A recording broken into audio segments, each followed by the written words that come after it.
Alright, imagine you're on a combat patrol in Afghanistan, walking along a dirt path, when suddenly you realize that right in front of you there's a cell phone with wires leading to a jug of explosives. What do? Hi, my name is Joey, and today I'm going to talk to you a little bit about explosive ordnance disposal technicians. Explosive ordnance disposal technicians, more commonly referred to as EOD techs, is an occupation that has grown and become heavily relied upon in the war on terror. To understand the impact that these bomb technicians have made on the war, you first need to learn the training required to become an EOD tech and how that training is put into action to support the many different theaters of operations. Today we're going to talk about what an EOD tech is, the training it takes to become an EOD tech, and how EOD techs have become an invaluable asset to our military in the war on terror. Explosive ordnance disposal technicians have been on the front lines in the war on terror for the past 10 years. However, the title EOD technician is not one that is easily acquired. This process begins with a very demanding 38-week school. The Naval School of Explosive Ordnance Disposal is a joint service school located at Eglin Air Force Base, Fort Walton Beach, Florida.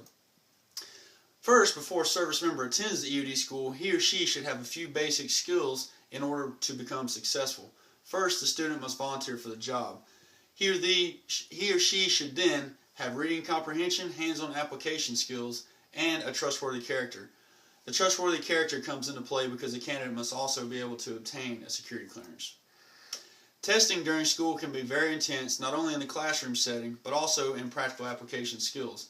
Students are tested in explosive theory, ordnance identification, tools and equipment, and stress management. Being able to apply the reading comprehension from a publication or instruction to a field environment is the key to success. Once a student graduates EOD school, he or she is authorized to wear the basic EOD technician badge, commonly called a crab because of its appearance. The badge is made up of a bomb, lightning bolts, a wreath, and a shield. A new EOD tech learns most of his knowledge once he checks into his unit from the mentorship of his fellow EOD techs. Although he learns his basic knowledge from school, it is the knowledge he seeks at his unit that is really going to get him and take him further in the field. They're going to be tasked with the identification, neutralization, and disposal of all explosive hazards. Of course, the type of mission you're going to be at is going to depend on the specific mission you have. The Senior and Master EOD badge is also attainable through advanced training, operational experience, and years in the field. Each service has its own guidelines pertaining to this. EOD techs have been heavily relied upon in counterterrorism operations. They are involved in everything from special operations, route clearance, presidential security, and operations in Iraq and Afghanistan. Job security is definitely not an issue in this field. Iraq in 2003 shed new light on EOD techs. IEDs were a brand new tactic used by insurgents in Iraq.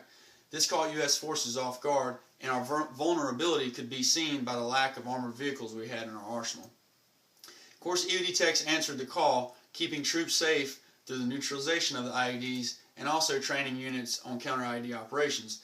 People think that all EOD techs do is defeat the IEDs, but actually an even larger majority of our job is training units how not to encounter the IEDs. When people think of EOD techs, they think of robots. Robots are an invaluable asset to EOD techs. They can offer a hands-off approach, meaning you can disarm the bomb from a distance. Early models were very large and non-tactical and more tailored towards civilian bomb threats like you might see with the police department. However, as the war progressed, smaller, more advanced models were fielded. In 2008, we also saw a shift in IED tactics. As Iraq began to calm down, insurgents shifted these methods to Afghanistan.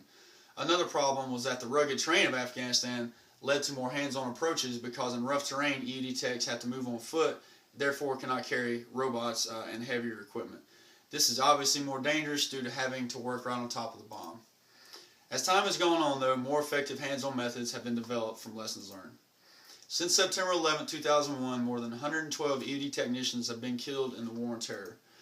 These EOD techs are honored every May at the EOD Memorial. The memorial is held at the EOD school located in Destin, Florida. The names of the killed in action from the year prior are added to the wall each year. Each branch of service has its own stone with a brass plate that includes the names of the fallen. The 112 EOD techs killed since September 11, 2001 show the importance and commitment that EOD techs have displayed on the front lines of the war. Although each year there are devastating losses, the EOD community is very close-knit and continues to grow.